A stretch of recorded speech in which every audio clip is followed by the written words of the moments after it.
ഈ കാലഘട്ടങ്ങളിൽ സഭായോഗം എങ്ങനെയാണെന്ന് നമുക്കൊന്ന് കണ്ടു നോക്കാം. മണി 10 ആരെ കാണുന്നില്ല. സമാരാധനയ്ക്ക് വരുന്ന സമയത്താണ്. നേരത്തെ വരാൻ വളരെ നേരത്തെ. സ്തോത്രം സ്തോത്രം സ്തോത്രം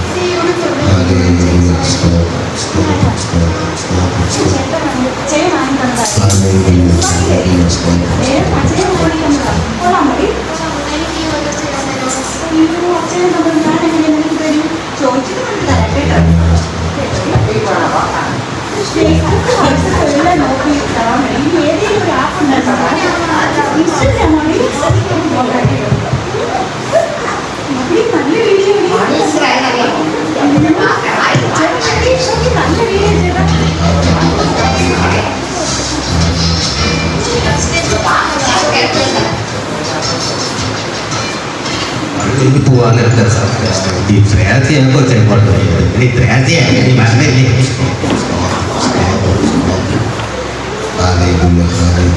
mau menikah yang cari ini itu nggak menarik kan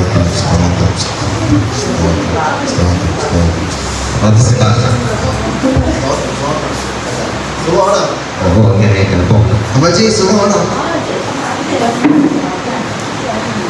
എന്തുകൊണ്ട് വിശേഷം? മക്കളെ വിളിക്കാറുണ്ടോ?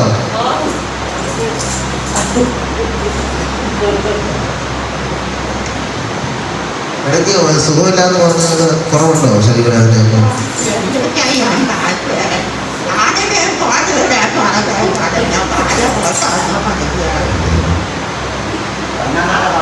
അപ്പച്ച കാല് വേദനയുണ്ട്. അപ്പച്ച ഇരിക്കോ? സ്തോത്രം സ്തോത്രം.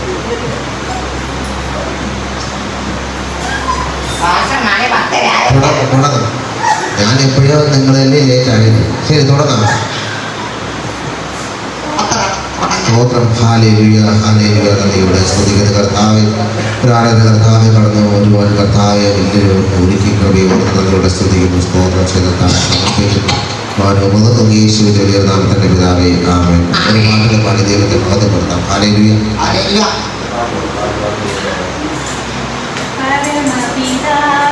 സ്തുതി പാടാം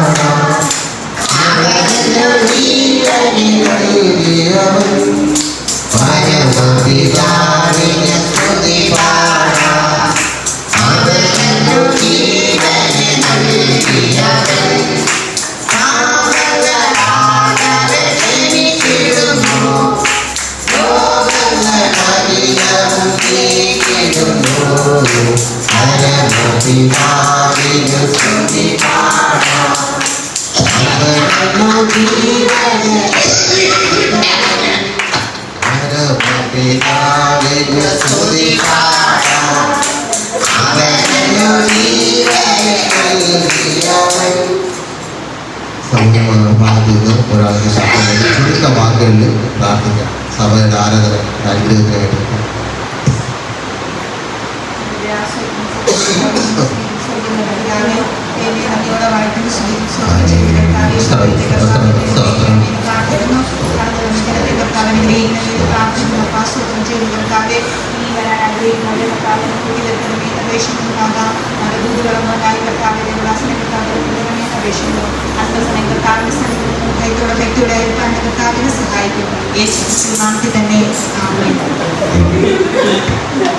എല്ലാവരും എഴുതിയൊരു വാക്യം വായിക്കാം. ബൈബിളൊക്കെ കൊണ്ടുവന്നു. സങ്കീർത്തനങ്ങളുടെ പുസ്തകം 17-ാം അധ്യായം അതിൻ്റെ 1 മുതൽ വാക്യമായി വായിക്കാം. സകല ജാതികളുമായുള്ളവരെ യഹോവയെ സ്തുതിക്കും, സകല വംശങ്ങളുമായുള്ളവരെ അവനെ പുകഴ്ത്തുവിൻ. യഹോവയോടുള്ള അവൻ്റെ ദയ വലുതായിരിക്കുന്നു. യഹോവയുടെ വിശ്വസ്തത എന്നേക്കുമുണ്ടായിരിക്കും. യഹോവയെ സ്തുതിക്കും. വചനത്തിന് വേണ്ടി ഒരു നിമിഷം കണ്ണുകളടയ്ക്കാൻ പ്രാർത്ഥിക്കും. ഹല്ലേലൂയ. കർത്താവേ, വചനത്തെ ഓർത്തുകൊണ്ടുള്ള സ്തുതിക്കുന്നു. സ്തോത്രം ചെയ്ത കർത്താവേ, കടന്നു ഓരോരുത്തരും അവിടെ ദൈവം ധാരാളം അനുഗ്രഹിക്കുമാറാകട്ടെ. പ്രാർത്ഥിക്കുന്ന വചനം കർത്താവേ, അപ്പോൾ അതിന് കർത്താവെ വചനത്തോട് ദൈവമേ അവർ സംസാരിക്കാൻ നൽകുമാറാകട്ടെ എന്ന് പ്രാർത്ഥന താൻ സമർപ്പിക്കുന്നു. അവർ ലോകത്തോട് യേശുവിന്റെ വെള്ളത്തിൽ പിതാവേ ആമേൻ. അവനെ കൊണ്ട് അടി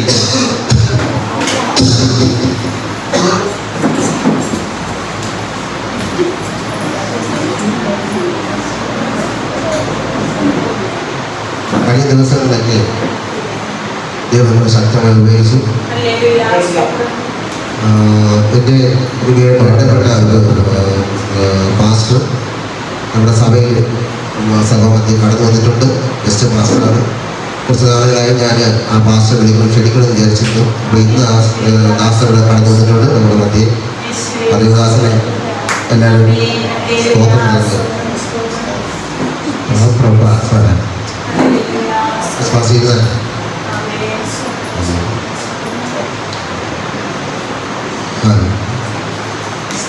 സാക്ഷ്യത്തിനുള്ള സമയമാണ്. ചുരുക്ക വാക്കുകളിൽ ആർക്കെങ്കിലും ഒരാൾക്ക് സാക്ഷ്യം പറയാം. ചുരുക്ക വാക്കുകളിൽ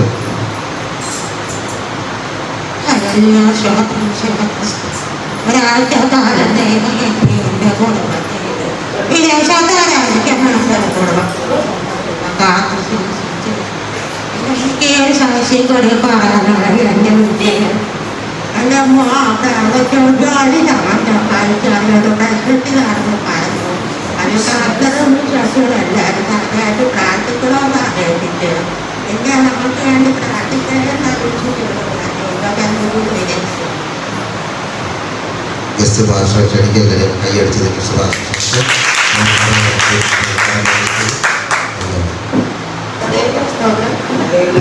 ക്ലാസ് ക്ഷണിച്ചിട്ടാണ് ഇവിടെ കടന്നു വന്നത്. എനിക്കിവിടെ ഇരിക്കുന്നു നിങ്ങളുടെ ആരെയും പരിചയമില്ല. എന്നാൽ ഈ ദേവദാസിനെ എനിക്ക് മുമ്പ് പരിചയമുണ്ട്. ഞാനൊരു ശുശ്രൂഷയ്ക്ക് ക്ഷണിച്ചപ്പോൾ ഞാനിവിടെ കടന്നു വരാനായിരുന്നത്. അതോടൊപ്പം തന്നെ പുതിയ മുഖങ്ങളൊക്കെ കണ്ടപ്പോൾ വളരെയധികം സന്തോഷമുണ്ട്.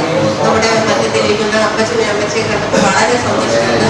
ഈ കാലഘട്ടത്തിൽ ഇങ്ങനെ ഒരു അപ്പച്ചനെ അമ്മച്ചമാരൊക്കെ ഇങ്ങനെ നമ്മുടെ ആരാധനയ്ക്കൊക്കെ ഓടി ആരാധനയ്ക്ക് കടന്നു വരണം. പണ്ട് കാലങ്ങളിലൊക്കെ നമ്മൾ കാണാറുണ്ട്. എന്നാൽ ഇപ്പോൾ കണ്ടപ്പോൾ എനിക്ക് വളരെയധികം സന്തോഷം തോന്നി. അതേ ദൈവം കുടുംബമായി ദൈവം അനുഗ്രഹിക്കട്ടെ. ഈ വാർദ്ധക്യത്തിലും അവർ ഈ ആരാധനയ്ക്ക് കടന്നു വരാൻ കർത്താവ് അവരെ സഹായിച്ചല്ലോ.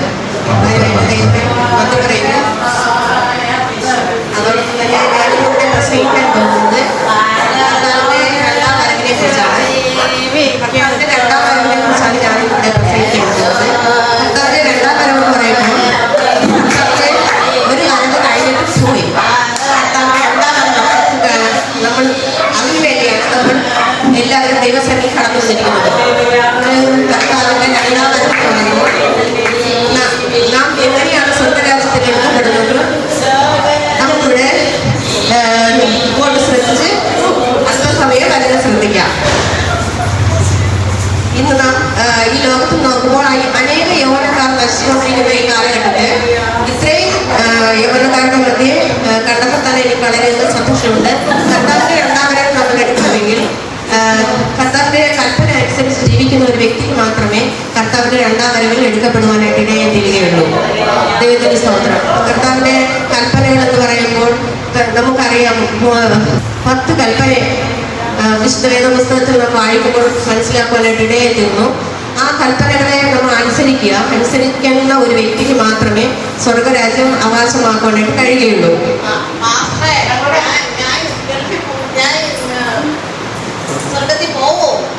മദ്യപാനം സ്വർഗരാജ്യത്തെ അവകാശമാക്കിയാലാണ് വിശുദ്ധ വേദപുസ്തകം നമ്മൾ പഠിപ്പിക്കുന്നു.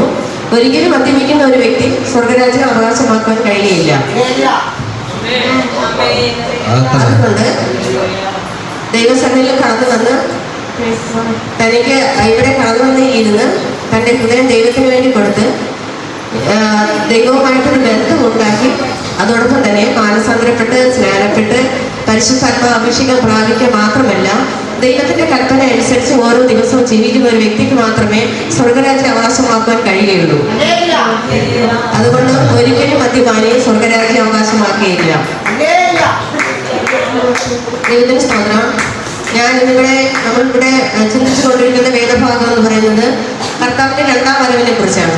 കർത്താവിന്റെ രണ്ടാം വരവിനെ കുറിച്ച് തെസ്സലോനിക്കർ ലേഖനത്തിൽ പറയുന്നു, കർത്താവ് തന്റെ ഗംഭീരനാഥത്തോടും പ്രധാന ദൂതന്റെ ശബ്ദത്തോടും ദൈവത്തിന്റെ കാഹളനാഥത്തോടും കൂടെ സ്വർഗ്ഗത്തിൽ നിന്ന് ഇറങ്ങി വരികയും ക്രിസ്തുവിൽ മരിച്ചവർ മുമ്പ് ഉയർത്തെഴുന്നേൽക്കുകയും ചെയ്യും. ക്രിസ്തുവിൽ മരിക്കണമെങ്കിൽ നാം ക്രിസ്തുവിൽ ജനിച്ച് മരിച്ച് മരിക്കുന്ന ഒരു വ്യക്തിക്ക് മാത്രമേ ക്രിസ്തുവിന്റെ കാരണനാഥം കേൾക്കുമ്പോൾ നമുക്ക് സ്വർഗരാജ്യത്തിലേക്ക് എടുക്കപ്പെടുവാനായിട്ട് കഴിയുകയുള്ളൂ. അല്ലാതെ മദ്യപിക്കുന്ന ഒരു വ്യക്തിക്കോ അതോടൊപ്പം തന്നെ പുകവലിക്കുന്ന വ്യക്തികൾക്കോ അതോടൊപ്പം തന്നെ ദുർനടപ്പുകാർക്കൊന്നും സ്വർഗരാജ്യവാസമാക്കുവാൻ കഴിയുകയില്ല. പിന്നെ ഒരു കാര്യം, പ്രധാനപ്പെട്ട ഒരു കാര്യമാണ്, നമ്മൾ മാനസാന്തരപ്പെടണം, അതോടൊപ്പം തന്നെ സ്നാനപ്പെടണം, പരിശുദ്ധാത്മാവിന്റെ അഭിഷേകം പ്രാപിക്കണം. അങ്ങനെയുള്ള ഒരു വ്യക്തിക്ക് മാത്രമേ സ്വർഗരാജ്യം അവകാശമാക്കുവാനായിട്ട് കഴിയുകയുള്ളൂ. ദൈവത്തിന് സ്തോത്രം. ഈ കാലഘട്ടത്തിൽ അനേക യുവനങ്ങൾ നശിച്ചുകൊണ്ടിരിക്കുന്ന ഒരു കാലഘട്ടമാണ്.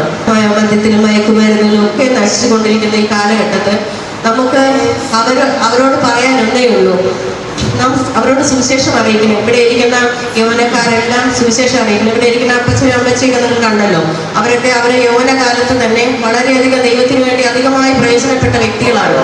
അതുകൊണ്ടാണ് അവർ ഈ അവസ്ഥയിൽ വന്ന് ദൈവസേനയിൽ വന്ന് കടന്നു വരുവാനായിട്ട് ഇടയായിത്തീരുന്നത്. നമ്മളെല്ലാവരും മാനസാന്തരപ്പെട്ട ഒരു വ്യക്തിയാണല്ലോ ഇവിടെ ഇരിക്കുന്നത്. അപ്പൊ നമ്മൾ ഇതുപോലെ തന്നെ മാനസാന്തരപ്പെട്ടത് കൊണ്ട് നമ്മൾ ഒരിക്കലും സ്വർഗരാജ്യം അവകാശമാക്കിയില്ല. ദൈവത്തിന്റെ കൽപ്പന അനുസരിച്ച് ജീവിക്കുന്ന ഒരു വ്യക്തിക്ക് മാത്രമേ തന്റെ വരവിൽ എടുക്കപ്പെടുവാനായിട്ട് ഇടയായിത്തീരുകയുള്ളൂ. ബ്രദറെ, നിങ്ങൾ മദ്യപിക്കാതെ ദൈവസന്നിധിയിൽ നിങ്ങളുടെ ഹൃദയം ഏൽപ്പിച്ചു കൊടുത്താൽ നിങ്ങൾ സ്വർഗരാജ്യം അവകാശമാക്കുവാൻ കഴിയുമെന്ന് ഞാൻ പറയുന്നില്ല. പക്ഷേ ചില വ്യവസ്ഥകളുണ്ട്. നിങ്ങൾ മാനസാന്തരപ്പെടണം. മാനസാന്തരപ്പെട്ട് കഴിഞ്ഞാൽ ഉടനെ തന്നെ സ്നാനം ഏൽക്കണം. സ്നാനം തന്നെ ഏൽക്കണം. അത് കഴിഞ്ഞിട്ട് പരിശുദ്ധാത്മാവിന്റെ അഭിഷേകം പ്രാപിക്കണം. ഇത് 3 ചെയ്താലും നിങ്ങൾ സ്വർഗരാജ്യത്തിൽ പോകുന്നില്ല. കാരണം കർത്താവിന്റെ വരവ് വരെയും, കർത്താവിന്റെ വരവ് എന്നാണോ അതുവരെയും നിങ്ങൾ ഈ 3 കൽപ്പന അനുസരിച്ച് ജീവിക്കുക. നിങ്ങൾ മാനസാന്തരത്തിലേക്ക് തന്നെ നയിക്കുക. ഒരു ദിവസം മാനസാന്തരപ്പെട്ടത് കൊണ്ട് നമുക്ക് സ്വർഗരാജ്യം അവകാശമാക്കിയില്ല. ഓരോ ദിവസവും നമ്മൾ മാനസാന്തരപ്പെട്ടുകൊണ്ടേയിരിക്കണം. എങ്കിൽ മാത്രമേ സ്വർഗരാജ്യം അവകാശമാക്കിയുള്ളൂ. ഒരിക്കലും ഇനി മദ്യപിക്കാൻ പാടില്ല.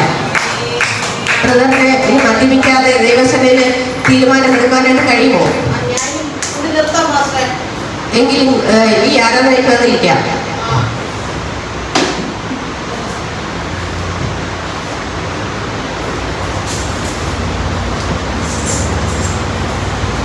ബ്രദറിന്റെ ഫാമിലിക്ക് ചർച്ചിൽ വരുന്ന വ്യക്തികളാണോ?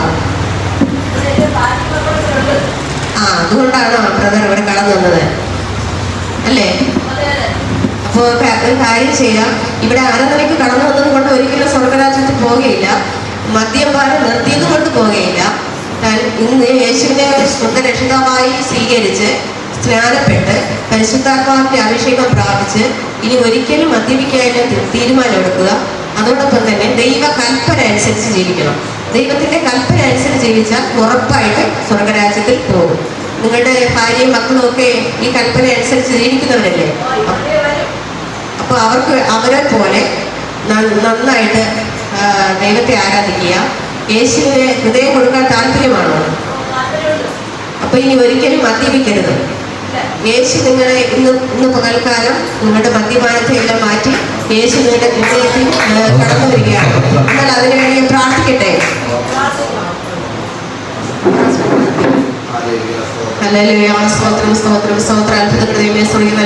നല്ല സമയത്തിനായി സ്തുതിക്കുന്ന ഈ പ്രധാനം നിന്റെ കരങ്ങളിലേക്ക് ഏൽപ്പിക്കുന്ന കർത്താവെ, അങ്ങനെ കേട്ട് മാനസാന്തരപ്പെടുവാൻ കർത്താവ് സഹായിച്ചല്ലോ കർത്താവെ. സ്തോത്രം. ഇന്ന് ഞങ്ങൾ പ്രാർത്ഥിക്കുമ്പോൾ തന്നെ ദൈവത്തിന്റെ സാന്നിധ്യം കർത്താവ് ഈ മൃഗങ്ങളോടുകൂടെ ഉണ്ടായിരിക്കുമാറണമെന്ന് പ്രാർത്ഥിക്കുന്നു. ഹൃദയത്തെ രൂപാന്തരപ്പെടുത്തുന്നവനായ യഹോവ, ഇന്ന് രാത്രികാലം കർത്താവ് വലിയൊരു അത്ഭുതം തന്റെ ജീവിതത്തിൽ കർത്താവെ ലഭിച്ചത് കേൾപ്പ് വഴിയാക്കുമാറണമെന്ന് പ്രാർത്ഥിക്കുന്നു കർത്താവെ. ഞാനും എന്റെ കുടുംബവും ഞങ്ങളെ പോലെ സ്നേഹിക്കുമെന്ന് പറഞ്ഞതുപോലെ കർത്താവെ സ്തോത്രം. ഇന്ന് മുതൽ ആ ഫാമിലി കർത്താവ് മുഴുവനും കർത്താവെ സ്തോത്രം സന്തോഷമുണ്ടാകുവാൻ കർത്താവ് ഇടയാക്കിനായി എന്ന് പറയുന്നു. ഇനി ഞങ്ങൾ കാണുവരെ കർത്താവിന്റെ കൃപയ്ക്ക് പുതിയ മാറണമെന്ന് പ്രാർത്ഥിക്കുന്നു. പ്രാർത്ഥനയായ സ്തോത്രം യേശുവിൻ നാമത്തിൽ തന്നെ ആമേൻ. ഒരു പാട്ട് പാടി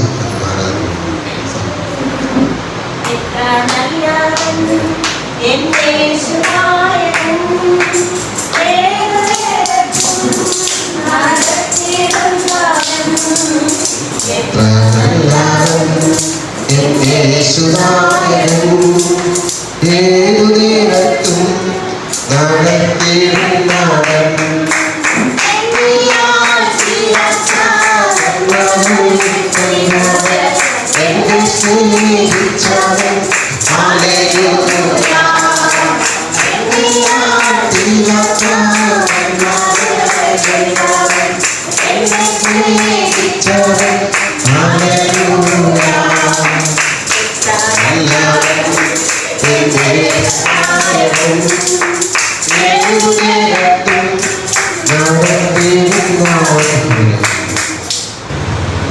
എന്റെ കൂടെ ഇരുന്ന് ആരാഴ്ച എന്റെ ഭാര്യയെ കാണാനില്ല മാസ്റ്ററെ. കാണാനില്ല. പുറത്ത് പോയിരുന്നൊന്ന് നോക്കണം മാസ്റ്റർ. ഉണ്ട് അവിടെ ഉണ്ടല്ലോ. വിശ്വാസികളൊക്കെ ആരാ ചെന്നവർ പുറത്തോട്ടല്ലേ കാണാൻ വെള്ളം കുടിക്കാനൊക്കെ പോയി കിടന്ന് പുറത്തോട്ട് നോക്കും. ഗസ്റ്റ് മാസ്റ്റർ ഉണ്ടായിരുന്നല്ലോ. എൻ്റെ അടുത്ത് പറഞ്ഞിട്ടാണല്ലോ പോയത്.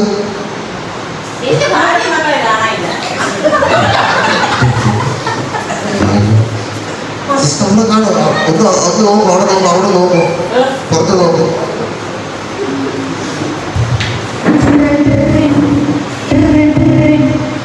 Hello hello. ആ പാസ്റ്റേ ആ അതെ ചർച്ചിലാണ്. പാസ്റ്റേ നിങ്ങൾ വാർത്ത കണ്ടായിരുന്നോ? ഇല്ല എന്താണ്? ആൾക്കാരൊന്നും കാണാനില്ലല്ലോ. ഇല്ല ഇവിടെ ഞാനിപ്പോൾ ഇവിടെ ആരാധന കഴിഞ്ഞ് തീർന്നു. അപ്പൊ എൻ്റെ അടുത്ത് അപ്പച്ചൻ വന്ന് പറഞ്ഞു അപ്പച്ചൻ കാണാനില്ല എന്ന് പറഞ്ഞില്ല. അപ്പൊ ഞാൻ പറഞ്ഞു ഇവിടെ പുറത്തോട്ട് പോയെന്ന് പറഞ്ഞു. ഇവിടെ കണ്ടില്ല. കർത്താവ് വന്നെന്നാ പറയുന്നേ. കർത്താവ് വന്നു. കർത്താവിന്റെ കാര്യങ്ങൾ എടുക്കപ്പെട്ടു എന്ന് പറയുന്നു.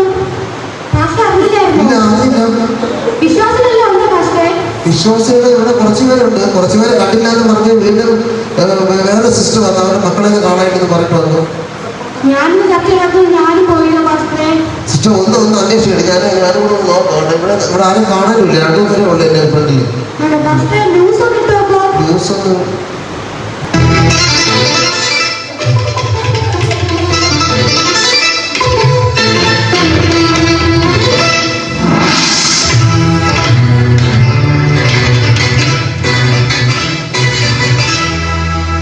ന്യൂസിലൊക്കെ എന്റെ മോൻ ഭാര്യ ഉണ്ടാക്കുന്നൊന്നും നോക്കിയില്ല. നമസ്കാരം. പ്രധാന വാർത്തകൾ. ഇപ്പോൾ കിട്ടിയ വാർത്ത അനേകം വ്യക്തികളെ കാണുവാനില്ല.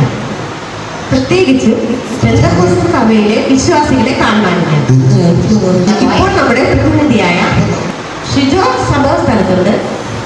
ഹലോ അനിത കേൾക്കുന്നുണ്ടോ? ഹലോ കേൾക്കാമോ? ആ കേൾക്കുന്നു. ഹലോ ഞാനിപ്പോ സംഭവ സ്ഥലത്താണ് നിൽക്കുന്നത്. ഇവിടെ എല്ലാവരും ദുഃഖിച്ചും കരഞ്ഞും ഒക്കെ അവിടെ നിൽക്കുവാണ്. ഓരോ ആൾക്കാരും ഇവിടെ മിസ്സിംഗ് ആണ്. എന്റെ ഭാര്യയാണ് കേട്ട വേദന. വളരെ ദുഃഖകരമായ ഒരു അവസ്ഥയാണ് ഇപ്പോൾ. നമുക്ക് ഇവിടുത്തെ പാസ്റ്ററോടൊന്ന് ചോദിച്ചു നോക്കാം എന്താണ് ഇവിടെ സംഭവിച്ചതെന്ന്. പാസ്റ്റർ എത്ര കാലമായി ഇവിടെ വർക്ക് ചെയ്യുന്നു? എന്താണ് ഇവിടെ ഇപ്പൊ നടന്നത്? നമ്മളിവിടെ സാധാരണ ആരാധിക്കും പോലെ ആരാധിച്ചു കഴിഞ്ഞ ശേഷം ഭാഷയില്ലാതെ അവർ പുറത്തോട്ട് പോയി. അപ്പോഴാണ് വേറെ വിശ്വാസത്തിൽ പറയുന്നത് 1-2 പേരെ കാണാനില്ല. പുറത്ത് കാണുന്നു തന്നെ അന്വേഷിക്കാൻ പറഞ്ഞു. പക്ഷെ അവരെ പുറത്തൊന്നും അന്വേഷിച്ചിട്ട് ആരെയും കാണുന്നില്ല എന്ന് പറഞ്ഞു. നിങ്ങളുടെ ഫാമിലിയിൽ ആരെങ്കിലും മിസ്സായിട്ടുണ്ടോ? പിള്ളേർക്ക് കാണാനില്ല. എന്താ സഹോദരൻ എന്താ ദുഃഖിച്ച് നിൽക്കുന്നത്? എന്റെ ഭാര്യയെ ഞാനും കൂടെ ആരാധനയ്ക്ക് വന്നിരുന്നു. ഭാര്യയെ ഇപ്പം കാണാനില്ല. വേറെ ആരെങ്കിലും മിസ്സിംഗ് ആണോ? അപ്പൊ എനിക്ക് ഇന്ന് എന്റെ മോൻ വിളിച്ച് ചെറുകുട്ടികളിൽ കാണാനില്ലെന്ന് പറഞ്ഞു. എന്ത് ചെയ്യുമെന്ന് ആലോചിച്ചിരിക്കുകയാണ്. സിസ്റ്ററോ? എൻ്റെ ഹസ്ബൻഡ് ദുബായിലാണ്. പുള്ളി ന്യൂസ് കണ്ടിട്ട് വിളിച്ചായിരുന്നു. അന്നേരം ഇവിടെ ഇങ്ങനെ ഞങ്ങൾ ആരാധിച്ചുകൊണ്ടിരുന്നപ്പോഴത്തേക്ക് ഓരോരുത്തരെ കാണാനില്ല.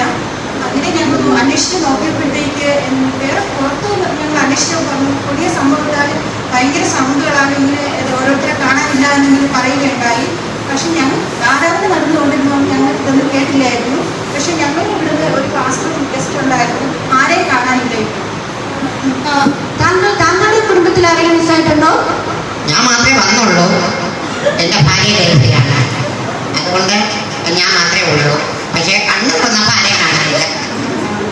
സഹോദരനോ? എൻ്റെ ഭാര്യ മക്കളെ ഇവിടെ കാണാനില്ല. നിങ്ങൾ എന്നും ഈ ചർച്ച വരുന്നതാണോ? എൻ്റെ ഭാര്യ മക്കൾ ഞാൻ ഇന്ന് ആദ്യമായിട്ട് വന്നതാണ്. അയ്യോ അനിത കേൾക്കുന്നുണ്ടോ? ഇതാണ് ഇപ്പൊ ഇവിടെ നടക്കുന്ന അവസ്ഥ. കേൾക്കുന്നുണ്ടോ? ഹലോ വളരെ ദുഃഖകരമായ ഒരു അവസ്ഥയാണ് ഇവിടെ നടന്നുകൊണ്ടിരിക്കുന്നത്. ഇവിടെ പല പെന്തക്കോസ്ത് സഭകളിൽ നിന്നുമാണ് വിശ്വാസികളെ കാണാണ്ടായിട്ടുള്ളത്. ഹലോ കേൾക്കുന്നുണ്ടോ? അതെ ലൈന് ചെറുതായിട്ട് കട്ടാവുന്നുണ്ടോ എന്നൊരു സംശയം. കേൾക്കുന്നുണ്ടോ? കേൾക്കാം. അടുത്തുള്ള ചില ഹോസ്പിറ്റലിൽ നിന്ന് കുഞ്ഞുങ്ങളെ കാണാനായിട്ടുണ്ട്. പോലീസ് തിരച്ചിൽ തുടങ്ങിയെന്നാണ് അറിയാൻ കഴിഞ്ഞത്. സംഭവ സ്ഥലത്ത് നിന്നും ഷിജോ. നമ്മൾ മാത്രം ബാക്കിയുള്ളവരെല്ലാം എടുത്ത് നമ്മളെ മാത്രം കൊണ്ട് തുടങ്ങിയാണ് നമ്മൾ